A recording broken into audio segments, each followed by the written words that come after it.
Hey, Mel, Bri here. Gotta work from home today because the whole family caught a nasty... Daddy! Hey, Mikey, if you're gonna puke, find the popcorn bowl! But my availability is 110%. Coincidentally, so is my fever. Kidding. Mel, I'm so cold but hot. But I'm gonna get you that budget just as soon as... Mikey, popcorn bowl! Press 1 to use Instacart and get your family's sick day essentials delivered in as fast as 30 minutes. Press 2 to keep working. Do not press 2. Just use Instacart, Brian. This is GoPowerCat.com publisher Tim Fitzgerald with great news to share with our valued 24/7 Sports VIP members. As a way of saying thank you, a subscription to a CBS All-Access commercial-free plan is now included with your 24/7 Sports VIP membership at no additional cost. Watch all of your favorite shows on demand along with exclusive access to GoPowerCat's award-winning and one-of-a-kind coverage of Kansas State sports. Stream more than 10,000 episodes, all access originals, and live TV, including NFL on CBS games. Enjoy the CBS All Access commercial-free plan, a $99.99 annual value for the lifetime of your 24/7 Sports VIP membership. It's an incredible added value for our subscribers, and it's time you probably take advantage of this deal and become a GoPowerCat member. And remember to subscribe to the Powercat Podcast at your favorite podcast provider, including Apple Podcasts, Google Podcasts, and Spotify. Now, here is your Powercat Podcast. The following is a GoPowerCat.com and Spirit Street production.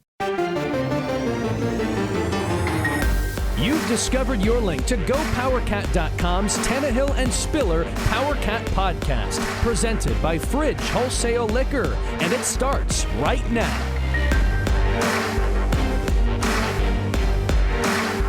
Now let's go to the WTC Gig-Powered Studios. Here are your hosts, former K-State tight end Travis Tannahill and former Wildcat safety Monte Spiller. This is the Tannahill and Spiller Podcast, coming at you from Manhattan, Kansas. Wildcats and Chiefs, disappointing weekend.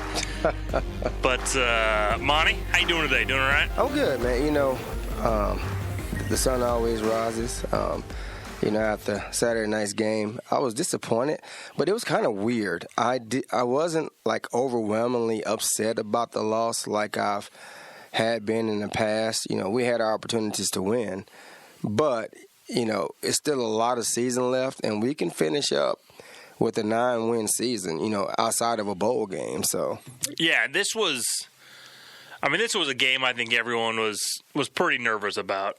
This Texas team, it just kind of, which Texas team is going to show up? Is it the Texas team that struggles to beat KU, or is it a Texas team that can compete with OU and beat Georgia? So it's and we got Texas played a solid ball game. Yeah, they did, and you mentioned it last week. Texas is one of those teams where, and I felt like we were in the right direction. We were up 14-0, and if you get them down, you can keep them down. And I think the turning point of the game, we were driving the ball, and I believe it was a second down or third down, and Barta fumbled. And at first I thought it was an incomplete pass, and they called it a fumble. And I think that kind of changed the tempo of the game going into halftime. We could have been up 21-7.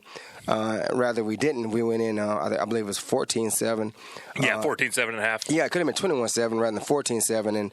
And I think they gave Texas hope, and they came out and they made adjustments on both sides of the balls, and we just didn't react to it like we should have. Yeah, that's one thing this team, I think, has done a nice job of doing, which we weren't quite used to, but this Kansas State team they jump out early, which has been good, or at least the last handful of weeks. But then, things kind of stalled. Other than that initial 14 points, the kick return for a touchdown and a field goal. So the last three quarters, the offense put up 3 points, basically. That's obviously not what you need to knock off a pretty good Texas team. So it was a little disheartening to see that struggle on offense. What do you think contributed to that? Was that more what Texas was doing, or more what Kansas State lacked execution, or something K-State was doing negatively? Yeah, as crazy as it sounds, as I was watching the game, I almost felt like our coaching staff gave Texas too much credit and then give ourselves enough credit as, I guess, as a team, because I felt like, they did a great job. Texas was giving us crazy cushion on the edges, and we took advantage of it, and we moved the ball at will. Looked phenomenal. And then when we started the press, I felt like we went away from trying to be aggressive. And also, the last two games, I know some of them were call plays, some of those were ad-lib, but they didn't run Scholar a whole lot. Saturday, and it kind of surprised me. I was waiting for it. It never came. Yeah, you and me both, and I was like, hey, there's lanes there. Why isn't he taking advantage of it? So I don't know. Maybe they saw something we didn't, and we were watching it from home. We couldn't see everything in person. But there was a couple of questions. I'm like, cut him loose, man. Give him a chance. Yeah, we saw Skylar scramble a couple times, and his stat line was 7 carries for 0 yards. So I'm sure a couple of those were designed runs, but I know most of those were scrambles and pass plays that were broken down. 17 for 27, 253, and 2 touchdowns for the passing game, though. Skylar threw the ball pretty well. And early, like you said, they got challenged, and them and the receivers played it pretty well. Malik had a nice day. Dalton had a good day. Yeah. So the passing game I was relatively pleased with, but that running game was pretty much non-existent, and like you said, I would have loved to see Skylar in some of those big third downs or plays where you got to get it, design QB run, get an extra blocker, and we never saw his number called. Exactly, and and I think this coaching staff is a great coaching staff, so I'm not questioning them at all, but I was just kind of curious. I was kind of shocked to not see his number called more in the run game, and they see a lot more film than we do on several games and what Texas does, and Texas had different personnel back, so that could have played a role in it also. So who knows, but I was just hopeful that we could, cut him loose a little bit more. A bright spot I did see, although he came in, I'm guessing probably due to injuries and numbers being low, his number got called against KU, but Tyler Burns, he's a good-looking kid. He's a solid. He played well. Yeah, I watched him. He's a thick kid, and I hope to see him play more. Even if the other backs get healthy, bring him down on third downs and short yardage. He always seemed to fall forward every play. Yeah. So I was happy to see him get more touches. Yeah, going late into the season, some guys have gotten banged up, but nothing too serious or, at those key positions. But, I feel confident, with all 4 of our backs if needed. Mm-hmm. And obviously you'd love to see Gilbert in there. I think he's the obvious number one. Definitely. But after that, between Brown, Trotter, and Burns, I don't think there's too much of a gap between those 3. But unfortunately, those 3 backs, let's see, let me do a little math here, 26, 21, and 4. Yeah. Those 3 backs accounted for 51 yards of rushing offense. That's just I know Texas is big. I know they're athletic, and I've had to block guys on that defensive line, and they're good. But you got to be able to get more than 51 yards of production to have a chance to beat Texas. Definitely, and especially on the road. They were against the wall. Their backs were against the wall. They understood, if they lose that game, any shot of a Big 12, any shot of having a successful season in their eyes is, kind of the numbers are definitely lower. But, giving them credit, they fought. They didn't quit. But the thing about it, like I said initially, I wanted to see us win, but it wasn't a normal loss for me. Normally it takes me a couple of hours to get over a K-State loss, and we still had a chance late to win the game, and we just didn't make the plays that I think we could have and needed to win. But the bright spot is moving forward. We got West Virginia coming up. True, yeah. and not to sound arrogant, and because we just lost the game, but we should dominate West Virginia. Yeah. We should, no question about it. So that's the bright spot moving forward and looking at that. And then we're on the road against Tech and come home against Iowa State, who just played OU in Norman to the last play pretty much, which is crazy. But, I don't know. K-State, this team, is kind of like this game reminded me of Mississippi State. We were the Mississippi State game. We dominated most of the game in different areas, and then we got down, and then all of a sudden they kick off to us, and we return. Youngblood catches the ball full speed. did he get touched? He might have got touched once. Barely, yeah. Barely. He takes it to the house, and I'm like, that's the Cats I'm talking about. Yep. And all of a sudden, that confidence was back, but we just couldn't overcome it. So, yeah. Yeah, that's one guy that I would love to see him get a little more involved in the passing game. Mm-hmm. I mean, he's fast, he's athletic. Let's see, 1 reception for 11 yards. I mean, when you look, if you can get Knowles, Schoen, and Youngblood out there as your top 3, man, that's a well above average receiving core for the Big 12. And that's not OU's receiving core. No. But that's a pretty good receiving core, and that's a trio out there that you feel pretty confident in. And shoot, speaking of receivers, that Johnson kid for Texas. Oh, they make them big down there. Shoot, man. I know. I think they said a 6-inch discrepancy there. Yeah. Between whichever cornerback Kansas State decided to line up against him. Yeah. So I'm assuming he was about 6'4", 6'5", and we were running out 5'10", 5'11" guys, which is that's not a knock on a cornerback. That's pretty normal size, actually. But but from Texas, Ellinger, 22 for 29, 263, a touchdown. I mean, he played pretty well. They went for over 200 yards rushing. I mean, so their offense was able to move the ball, especially that second half, and they did some nice things. And the defense, still holding the Texas to 27 points. That's not a terrible day. No, defense didn't play bad. We were in position to make plays, but Texas just made a better play. And it's one of those situations where you can't get mad because guys were, like I said, they were in the right position. I think the defense that was called was the correct defense to give us the best chance to be successful. But sometimes, like you alluded to last week, Texas just has dudes that are NFL caliber across the board, and that's the reason why they are Texas. How many times you're gonna the other kid Eagles, he's like 6'4", How many other times you're gonna see a team with 6'2", 6'3", 6'4" receivers, 2 and 3 deep? Not very often. Not guys very that often. can run. Yeah, and jump. I mean, I'm 6'4", but they stuck me at tight end because I couldn't run very fast. So they're like, "Hey, you need to gain weight. We're going to put you inside." Exactly. I was like, "Well, that's what I got to do to play. That's what I'll do to play." But yeah.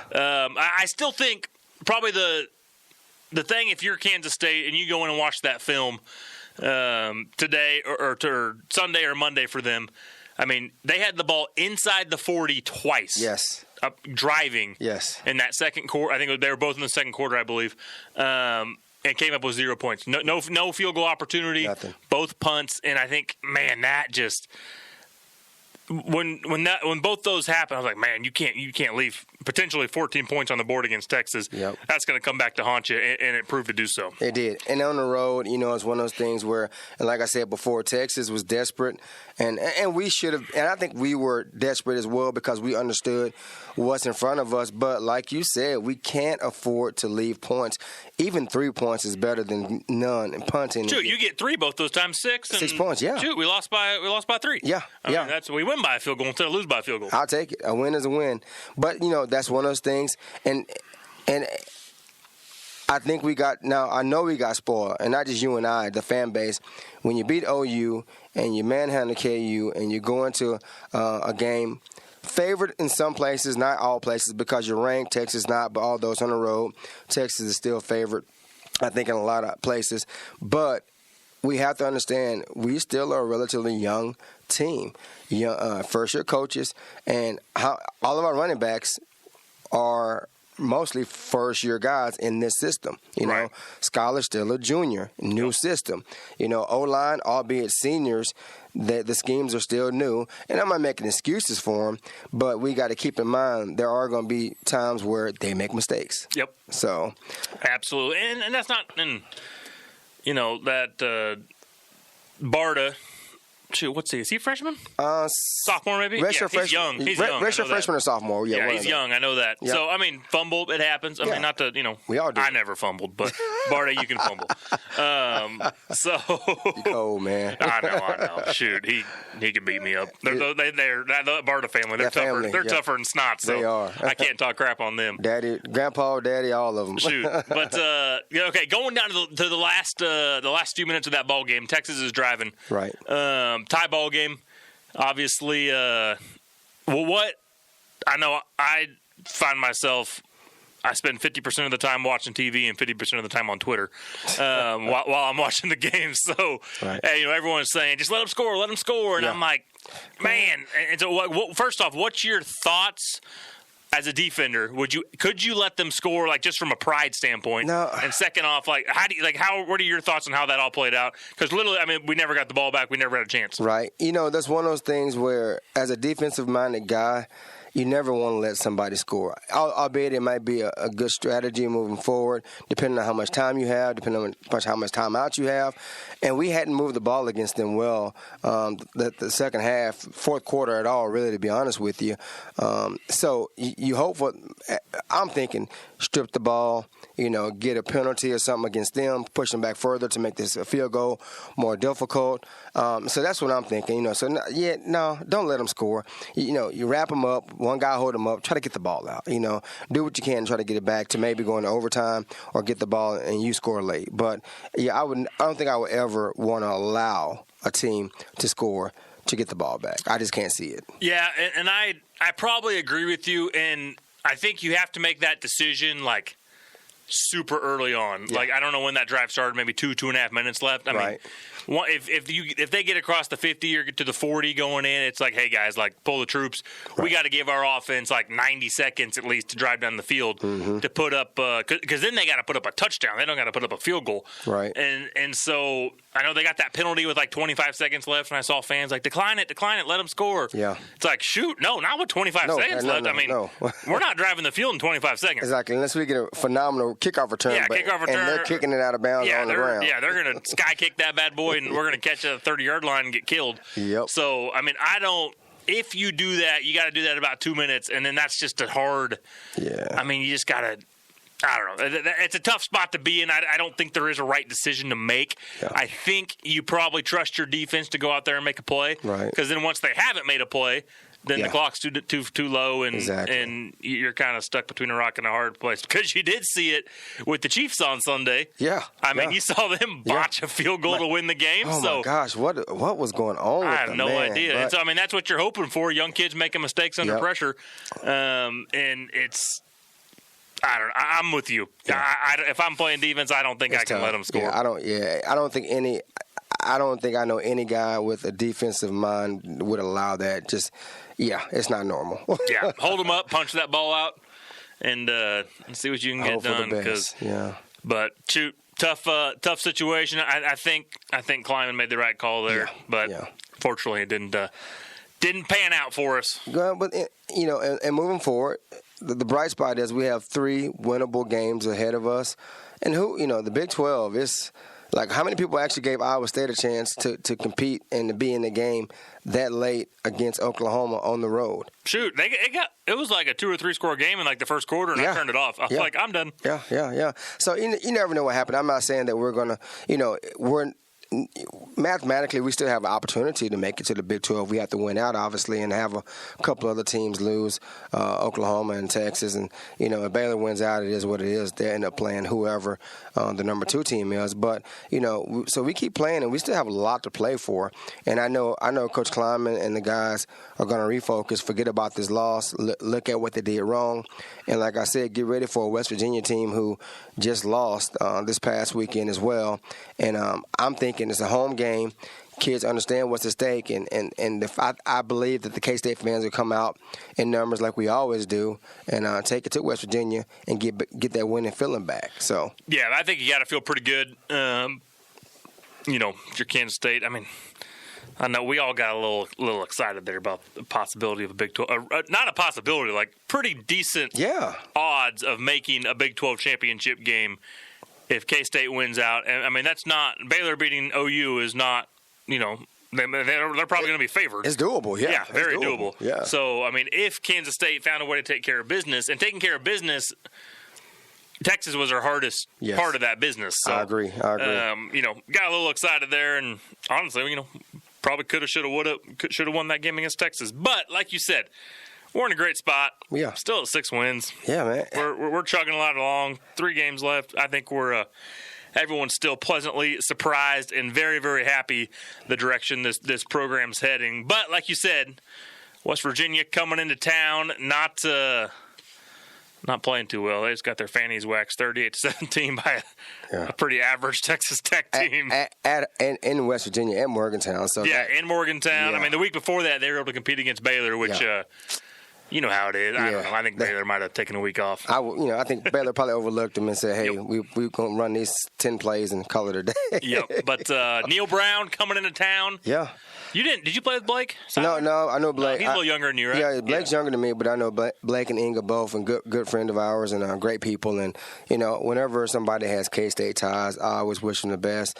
I hope his D-line plays decent, but not great. And I hope his D-line plays good, but everyone else plays terrible. Exactly. But I always wish those guys the best. And he is a phenomenal person and a great coach, and he's one of the great young minds. And I can see him being a DC somewhere, if not a head coach in the future eventually. But, no, I'm not concerned with West Virginia. They have some good D linemen there. They got a couple of good linebackers, the brothers.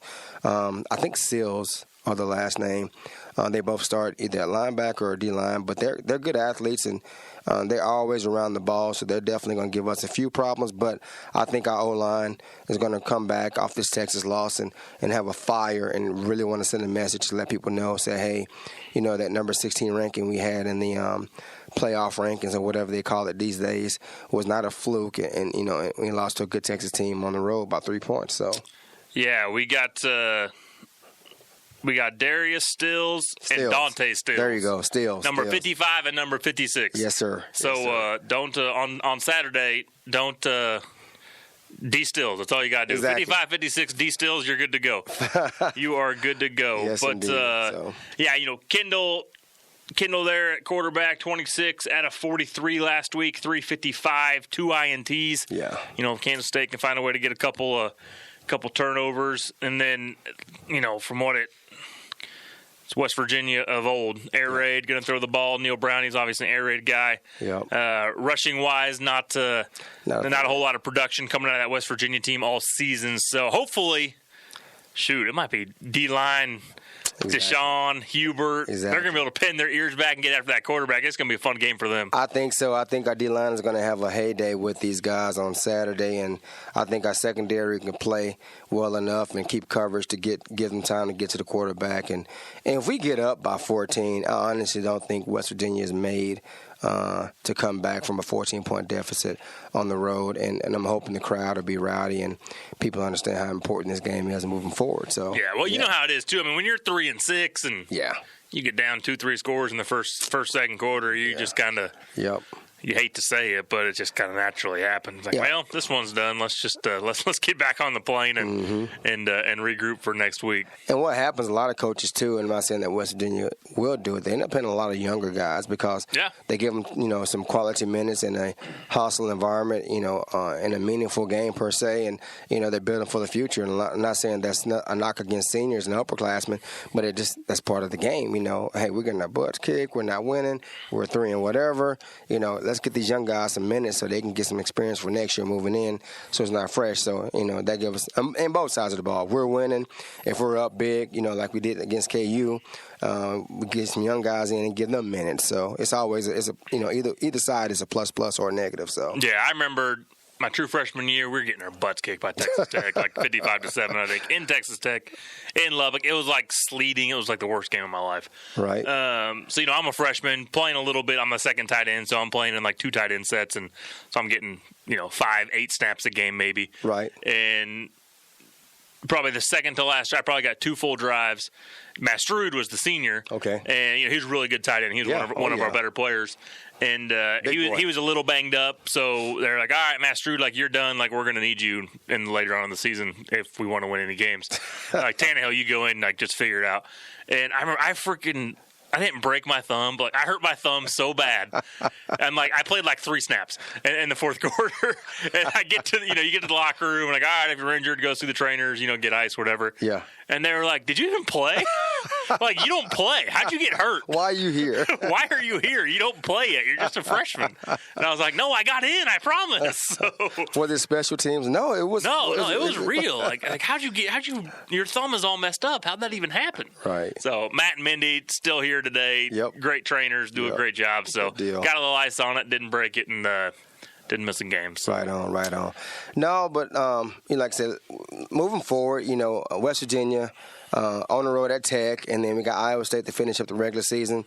I know you said you predicted pre-season 8-4, and I know mine probably doesn't hold as much value as yours because we played 7 games, I believe, already, or 6 games. I can't count. My mind is everywhere. But I'm predicting us to finish 9-3. 9-3. No, I think we win out. Yep. Right now, today, I think we win out. I think we take care of West Virginia pretty handily. Yep. We head into Lubbock with confidence, take care of a very average Lubbock team. Yep. And then I think we have a tight ball game at home against Iowa State, a very tough physical. I'm predicting Saturday after Thanksgiving, it's going to be like 12 degrees. Yep. I'm working it, so me and Smoller will be in the northwest end zone, freezing our fannies off before the game. Good for y'all. Yeah, maybe we'll. When it rains, we get to go inside. I don't know if we get to go inside if it's cold. Yeah. So I don't know. I'll probably not. No, probably not. That adds to the atmosphere. So that's if I'm calling the script, I'm saying West Virginia handily. Texas Tech will win by 2 scores or whatever. It won't be close. And then a tight ball game at home against Iowa State. Just kind of a classic, tough year, physical ball game. Every year against Iowa State. Farmageddon every year. Shoot. Or every year we battle them. I like it because I think we have mutual respect for each other. As a fan base, as players, as team, as coaches, I think there's a mutual respect, and they understand that we aren't one of the bigger name universities in the conference, and they aren't either. But we always give other teams problems, and as they do, and so it's fun, and it's a mutual respect. So I'm looking forward to it. Yeah. Speaking of Farmageddon, I spent the last weekend out in Hayes, America. How was that? It was a good time.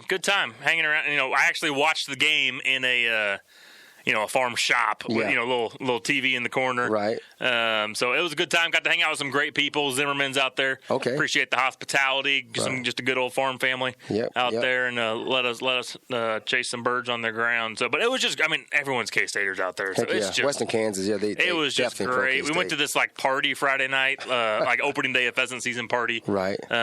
Okay. Believe it or not, so they eat some weird stuff. It's like literally raw hamburger, not cooked at all, with jalapenos and spices in it. Okay, I'm familiar with it. You forget my wife. She's from Western Kansas. She's a Rooks County girl out in Plainville, and I used to be a police officer in Hayes for several years. So a lot of my coworkers introduced me to some weird food, and I can't remember what it's called, but I've had that before. Oh. Yes, and the sound you just made was the face that I made the first time they introduced and you put it on a little saltine cracker. Yes. I ate it, and it wasn't terrible, but it's still like, all right, I'm at a potluck, which is already prone for getting foodborne illnesses and throwing up all night. Just from the regular potato salad, you can get sick from. And we're eating raw hamburger. Yes. This is how you throw up all night. Yeah. And then we had that and Rocky Mountain oysters, which are good. I've had those before. Those are pretty. Those are solid. Chicken livers. I'm like, man, chicken livers are the most normal thing on this menu. That's a rough dinner, but no, we had a good time. Ate a lot of good food. Good deal. And really got to interact with just a lot of K-Staters. Just some good old ag people that Harvest just got finished up or just finishing up out there. So appreciate them, all they do for the state, growing our food for us, and obviously K-State's an agricultural college, and just a great appreciation and a great fan base out there in the western part of the state. Most definitely. A lot of love for Hayes and the people out in Hayes, and I got a lot of ties out there and a lot of in-laws as well. So whenever we go back west, we're welcoming, and I appreciate it. And they love talking K-State sports and football. And real quick before we go to break here, how about the K-State men's basketball team? Ooh, I know. With that big win in Vegas. I was watching the game at home on my TV, and I had the basketball game on my iPad, and so I was going back and forth. So it was a good day, somewhat. Although the Cats football lost, the Cats basketball won. So not overall bad day. Pulled it out in overtime. I'm not gonna lie, I didn't watch a single minute of it. So I was watching football and following up on following the basketball game on Twitter, and I was like, oh crap, we're in overtime. Yeah. I was like, shoot, we won. All right. And I think Xavier got hurt, but he's good. He came back. Yeah, he came back and played well. So you'd hate to see someone go down, obviously that early in the. Or you hate to see him go down ever, but especially second game of the two, season, man. That's not good. But transitioning now. Yeah. We're going to take a real quick break, but on the other side of the break, we'll have a guy who coached me, and you play with JB, right? I play with JB, yeah. All right, good old Jonathan Beasley, Jonathan Beasley, JB. So. Yeah, so he's obviously, was a great quarterback, still in the world of football, and honestly, I just always enjoy talking to him. Just a great dude. So we'll take a quick break, and on the other end of the break will be Mr. Jonathan Beasley. All right. The Tannahill and Spiller Powercat Podcast is sponsored by Fridge Wholesale Liquor. The Fridge is your source for all of your tailgate and party needs. The Powercat Podcast will be right back. Is your January looking dry? Get some lotion. Get a humidifier. And better yet, get Drizzly, the go-to app for drink delivery. With Drizzly, you can compare prices across local stores to get the best price on a huge selection of drinks perfect for dry January. Every single time. Non-alcoholic wines? Have a look. Ready-made mocktails? Grab a straw and order 'em up. Beer without the alcohol? Yep, take your pick. You can find all of them here, in the app, in that phone that's in your hand. Could it be any simpler? Nope, not a chance. So shop for great deals on all your dry January beverages or other drinks and get them delivered to your door or blanket fort, maybe. Download the Drizzly app or go to drizzly.com. That's DRIZLY.com. Must be 21 plus, not available in all locations. And don't forget to lotion up your elbows. They're looking a little dry. Selling a little or a lot? Shopify helps you do your thing, however you cha-ching. Shopify is the global commerce platform that helps you sell at every stage of your business. From the launch your online shop stage, to the first real-life store stage, all the way to the did we just hit 1 million orders stage. Shopify is here to help you grow. Whether you're selling scented soap or offering outdoor outfits, Shopify helps you sell everywhere. From their all-in-one e-commerce platform to their in-person POS system, wherever and whatever you're selling, Shopify's got you covered. Shopify helps you turn browsers into buyers with the internet's best converting checkout. 15% better on average compared to other leading commerce platforms. And sell more with less effort thanks to Shopify Magic, your AI-powered all-star. Shopify powers 10% of all e-commerce in the US. And Shopify is the global force behind Allbirds, Rothy's, and Brooklinen, and millions of other entrepreneurs of every size across 175 countries. Plus, Shopify's award-winning 24/7 help is there to support your success every step of the way. Because businesses that grow with Shopify. Sign up for a $1 per month trial period at shopify.com/Odyssey Podcast, all lowercase. Go to shopify.com/Odyssey Podcast now to grow your business, no matter what stage you're in. Shopify.com/Odyssey Podcast.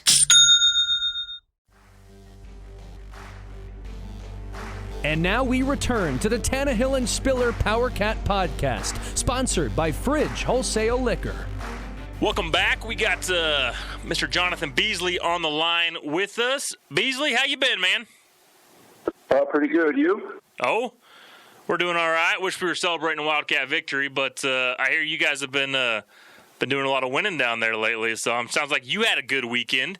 Where you at right now? What you doing? And kind of give us a little scoop on how life's going since leaving Manhattan. I'm down here at Charlton State, a Division II school in the Lone Star Conference. We are on the co-OC, pass game coordinator here. I'm going on my 8th season. We're playing some good ball right now. We got one more game this week before playoffs start, so hopefully we can get this win and finish the regular season undefeated and get ready for playoffs. Nice. And did I see? Are you guys going D1 next year? Did I see that, or am I mistaken? No, we are. We got an invitation into the WAC, so all of our sports will be D1, and then we'll be an FCS independent for about 4 or 5 years, and just kind of see what happens after that. Awesome. That's a big jump, and that's probably exciting for your program, and obviously a testament to the coaching that you and the staff there is doing, and just how things are going. So congrats, and obviously congrats on a great season so far, and best of luck in the playoffs. So you said you've been down there for 8 years. I know you were a coach when I was here under Snyder. Kind of what's it been like from the outside looking in, seeing this new staff? I know you were one of definitely in the Snyder era. What have you seen from the outside looking in? I see guys that are having fun, that are playing hard, playing for the coaches. This guys, that they're having fun. I think that's the main part. They enjoy playing football right now. When you enjoy to play football, it shows on the field. That's kind of like how our team is the past couple of years. We've had a lot of guys that just love to play football. They eat, sleep, breathe football. And when you got guys to do that and they buy into the system, you got a chance to be successful. Right. And it's kind of funny, JB. Trav and I were talking. You coached him, and you and I played together. And it's kind of funny how time flies. And I know you've been down there, but I didn't realize it was 8 years, man. And I guess it's about right because I've been back in Manhattan around 8 years, and I know we touched base a little bit as you were leaving and I was coming.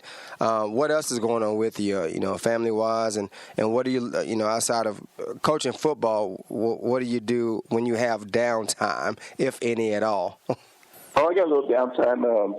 My wife and we have a daughter, Olivia, who turns 3 this month, so she takes up a lot of our time. We get to, go to the park, go to the zoo. We took her to the beach this summer.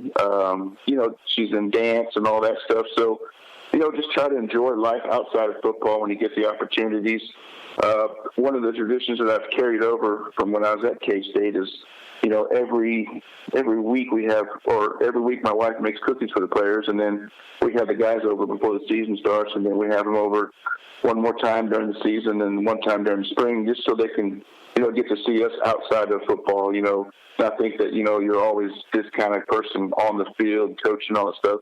So they get an opportunity to get to know you and your family, off the field and see how you can be different. That's awesome. It's kind of funny how we take different traditions from what we gained when we were at K-State. I currently coach high school football up here in Manhattan, and it's one of those things where I know my kids give me a hard time.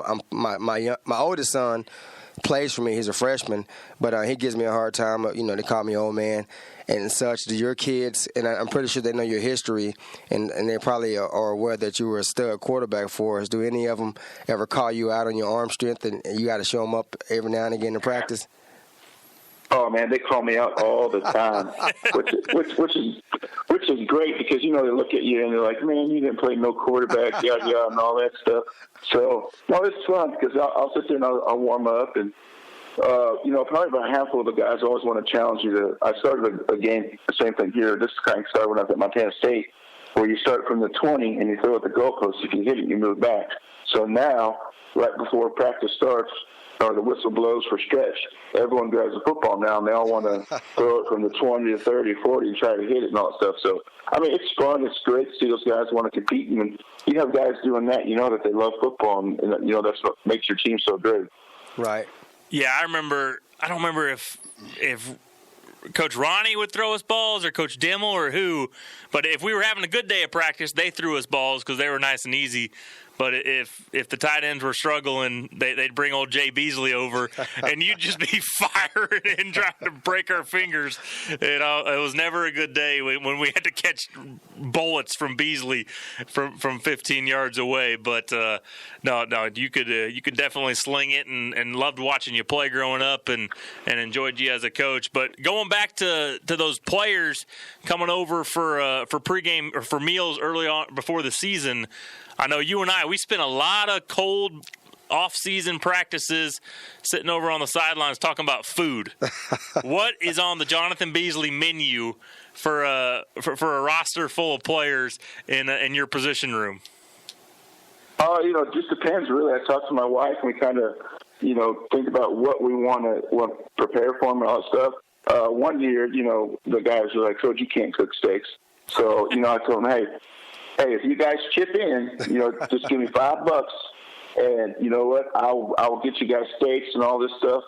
And these guys are walking away like, oh my God, that's the best steak I ever had. And so now there are players that are like, hey, Coach, can your wife make me a couple dozen of those cookies, or what are you making for dinner? Can we come over? I said, hey, you come over anytime. You just got to tell me ahead of time so I can let my wife know. Right. So. That's awesome. Awesome.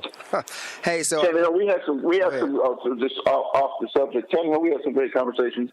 I remember a couple times you didn't believe me when I told you that I could cook or I could throw a football and all that stuff, and you'd always challenge me. So I appreciate that too, because you kind of kept my interest going of, competing and all that stuff as well. Oh yeah, no, we had. I might have been talking on your Facebook this week about barbecue in Kansas City, I think.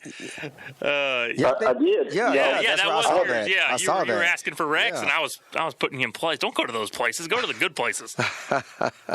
I saw that, yeah. So, hey, that's how you spark interest sometimes. You just kind of go with what everyone knows, right? But really you're trying to think of what everyone in that area, because back when I was in school and Monte and I playing all that stuff, Gates and those places and Arthur Bryant's, there were spots to go to. Like there wasn't, all these great places now. So, you just kind of feel what people, especially you have been there about, 15, 16 years. So it really helps to kind of, pull people in that area. Yeah, things change, and next time you're in Manhattan, you won't even recognize it. So it's changed a lot in the last 8 years, and you definitely need to hit me and Monte up next time you're here. Yeah, please do. I will. Definitely. Hey, I know you probably didn't get a chance to see the game because you guys were busy smacking up. Was it William Jewell you guys played? We did, yes, sir. Yeah, I thought so. You guys won pretty handily. But as far as the Texas game, I know you didn't get a chance to see it, but as a player, do you have a memorable game against Texas or a memorable play against Texas that stands out for you personally? Yeah, a couple really. 98 when we beat them. Obviously, I redshirted that year. But, just the persona that Texas has, and Ricky Williams being, eventually winning the Heisman that year, and, how our defense played and our offense played, that's a great thing. And then it's even better. That was, in my 2 years that I started, that's the only game I didn't start. I had a bad game against Iowa State. We tried to change up our offense and all that stuff. Adam Helm came in, did a great job, and led us back to victory. And then so Adam starts that Texas week. And to me, I got behind them. I supported him. I knew what I needed to do. And, Adam didn't get the job done. And I was fortunate to go in there and help lead the comeback. I mean, we had, obviously, that game, we had 6 turnovers. Right. The pick 6 by Semino and the punt return by David Allen. But just being able to go into that game and, contribute to that game, and especially playing with a lot of guys from Texas. That was the game. When you played anyone from Texas, you were fired up, and you wanted to win it for those guys. Heck yeah. And the same thing, we played guys from Kansas or we played Missouri. You always wanted to win it, and I think that was the big part of how we were back then. Was whoever we played, if we had someone from that state, we wanted to win it for them because that was our brother, and we wanted them to be able to have bragging rights that year. Right. Yeah, no, that's with KU last week. I know we talked to a lot of in-state guys that felt that same way, and then obviously Texas. 25% of our roster is from Texas. It seems like you guys do a nice job down there in your high school system. So, but looking kind of at K-State's rest of the season. West Virginia, your boy Blake Seiler's up at West Virginia now, and then Texas Tech and Iowa State. Out of those 3 games. With what I know you spend a lot of time focusing on your own team, but I'm sure you still take a peek at the Big 12 every once in a while. What out of those 3 teams, kind of just from what you remember when you played and how they're looking this year, out of those 3 teams, what's the biggest worry on the schedule looking forward to those last 3 games? This is my coach answer. I think all 3 of them are because. College football these days, you never know, especially if you're on the road or playing at home, you don't know how your team's going to show up. You can prepare them and all that stuff, but at the end of the day, it's how they prepare themselves and show up. So, take it 1 week at a time. Whoever K-State plays next week, I know that coach and all those guys, that's going to be the biggest game of the year, and that's the same thing that we do down here. We don't look ahead or anything like that. We talk about our guys, hey, this is the most important game of the year. If you want to continue to reach our goals and do the things that we do, this is the most important game. So you need to prepare yourself as best you can this week to be able to, put yourself in a situation to win. Man, you have turned into a coach, man. That was like the perfect coach answer. I tried to stump you, but well, shoot, Monte. I'm done. What else you got? Hey, not a whole lot, JB, as always, man. I know you stay busy, and it's one of those things where you mentioned the brotherhood. A lot of us guys came in together, and and left together, and there were some guys overlap, but we keep in touch, and I love following you guys and seeing that you're doing well. And I know that you guys, like you said, could possibly be, well, not possibly, will be an independent D1 coming up, and who knows, one day you guys may come up to play K-State. That'd be fun. Oh, hopefully it's better than when I was at Montana State. We showed up and, we got waxed, and it was probably one of the best lines I've ever heard from one of our coaches. Our D-line coach at the time, Bo Beck, he goes, now you know how it feels for all those other teams that came on or on this side of the sideline when you played. You just gave them butt whoopings. And I was like, yeah, you get that. So, gotcha. Hey, and one more thing, and I know I'm not sure what they called it, and they might have called it the shoulder run when Travis was here. But for us, I still have fond memories for me personally, watching you and some other guys run that shuttle. And for the people listening who don't know what the shuttle run is, it's the preseason conditioning that we have going into the season. Tell me, what were your thoughts on that, JB?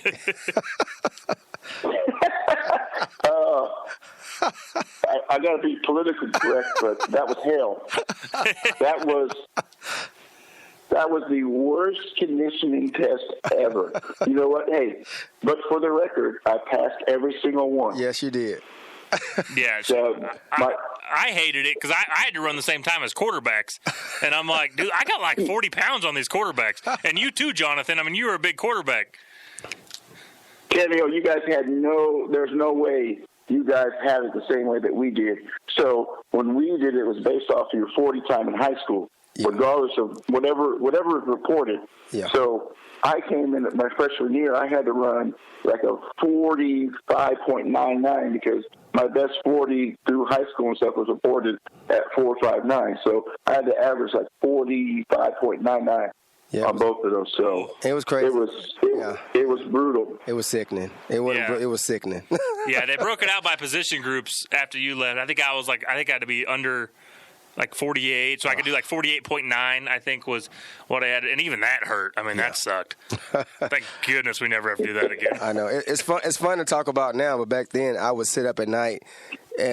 Just nervous about it, knowing it was coming. So, it is what it is. But no, JB, man, appreciate you taking time to hang out with us. I know the fans out there love hearing from you, and it's good to see you guys are doing well. Who do you have this coming weekend? We finished at Western New Mexico. Okay. Nice. All right, well, good luck to you guys coming up Saturday and moving forward into playoffs, and we'll be following and watching you, and all the luck to you, man. I appreciate it. All right, take it Thanks, easy. Jonathan. Have a good night. All righty. Man, he's a character. He is. Oh, JB. Shoot. Giving the coach answer. I mean, it's funny because, like, when he coached me, I mean, he was just getting in. He was like year 1, year 2. Right. So I think he was kind of figuring it out as well. I mean, he was trying to transition from that player to that coaching role. And he was so young. He was only 5-6 years older than us. Yeah. When he was coaching, so he was still kind of a kid. But now it's like, shoot, you're like a grown coach. And he's a man. you guys are kicking butt and taking names and getting a good little program together down there and jumping up to the D1 level. So that'll be exciting to watch. And he's one of those guys that, I mean, hate, love, indifferent Facebook, but it's super fun to be able to stay connected with guys like that. And your generation, I don't know a ton of them unless I've gotten to meet them face to face, right? Like you and like Semino and Beasley, and so it's super fun to those guys that I grew up at least in my middle school years, watching and idolizing and rooting for. Right. It's great to put a face to them and find out that they're awesome dudes who just do things the right way and won a lot of football games and obviously are 5, 7, 10 years ahead of me in life, but contributed and doing a great job and winning some football games down there in Texas. Yep, good for him. And he does it like it's the K-State way, and a lot of guys. Blake, although he's at West Virginia, I'm pretty sure a lot of things he learned here, he's implementing up there, and no matter where they're at. But, that's one thing that we talk about, the brotherhood, and we bleed purple, and it's one of those things that never leaves you, being part of that program under Snyder era and now Kleiman era. It's one of those things where people just, you just get it. If you were part of the program for any amount of time, you understand it and you get it. So. And it's funny because, It's funny how things have a tendency to circle back. So, oh, man. I would not, if I were a betting man, which I'm not, I would almost guarantee Blake Siler will be in Manhattan again someday. Oh, yeah. In some capacity. I wouldn't be surprised. I wouldn't be surprised if Jay Beasley circles back around sometime. Yep. And so it's exciting to watch those guys and their career. And that's what people got to understand about coaching. Like Blake leaving, we were all sad. I saw some fans say some bad things about him. I'm like, guys, he's looking out for him and his family. And for him to he needs a paycheck. Yeah. And for him to move upward in college football, you have to move. It's hard to move upward within one program. You need coordinators to move on. Yep. And the staff moved on, and some things happened. So, no, Blake, you go up there to West Virginia, you make the best. I think he's linebackers now, so you get the best linebacker core in the Big 12 or in the country, and then you go get yourself a big-time job somewhere else. Exactly. And then eventually, there'll be a D coordinator job or a head coaching job somewhere down the line in the next 20, 30 years at Kansas State where you can circle back and come back home because we miss you, Blake. Yeah, Blake's smart. He's a great guy, but when you say intelligent coach, he is an intelligent coach. Yeah. By far. Yeah. So, there's guys, there's coaches that are great coaches, but that's all they can do is coach. Yeah. And we know we got some of them. Yeah. And they do a nice job. And then there's Blake, or guys like Blake. And he can do a little bit of everything. And I mean, he could have been, I think he was an engineer for Boeing or something. Yeah. I mean, he could have been a CFO or a head engineer for Fortune 500 company. He could have done anything in the world, and he chose to be a coach. And I truly think those are the ones that are super special. Yeah. Where they just have the high IQs and hard work ethic, and he's got the personality and the personal skills to connect with recruits and handle the media. So I think sky's the limit for him, and I'm excited to have him and Inga back in Manhattan. I know they were a great contributor to this community. Oh yeah, and hopefully someday we'll get him back. That's life goes on. It does. So looking forward to West Virginia. Not to put you on the spot, I want you to predict the score. Predict the score. Shoot. Let's go. I think we'll for sure put up mid-20. I don't know. I'll go like 31-14. Okay. 31-12. Something like 31-12. I'll go 31-12. That's fair. I'm gonna go 45-17. All right. Fair enough. All right. 31-12. 45-17. All right. We'll see.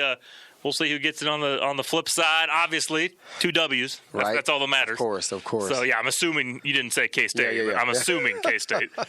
Mine as well. So, thanks for listening, everybody. It's been another episode of Tannahill and Spiller Podcast, and we'll catch you next week after West Virginia. As always, go Cats. You've been listening to the Tannahill and Spiller Powercat Podcast, presented by Fridge Wholesale Liquor. Powercat Podcast. All rights reserved. GoPowercat.com and Spirit Street Publishing. With Blue Link Plus, you can access your Hyundai Tucson Limited remotely. Doors unlocked, temperature set, lost car found. There it is. Get complimentary class-leading Blue Link Plus. Call 562-314-4603 for complete details.